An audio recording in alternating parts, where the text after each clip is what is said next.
તો 26મી જાન્યુઆરીના દિવસે રેણુકાનો બર્થડે હતો, તો અમે બધા ચોપાટી પહોંચી ગયા રેણુકાનો બર્થડે મનાવવા. અને છાનું મુનું અમે કેક પણ લઈ લીધું, જે મેં સ્ટીકર ગુજરાત આઇડલના બનાવ્યા હતા તે રાજુની બાઇક પર લગાડીને અમે ચોપાટીમાં અંદર ગયા. અને અમારો મિતેશભાઈ સોનુને લઈને કૂતરાને આગળ ચાલતો હતો.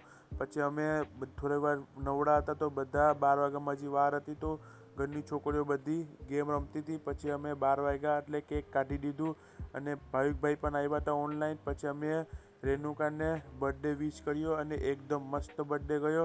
અને બધું અમે કેક ખાધું અને કેક એકદમ મસ્ત હતું.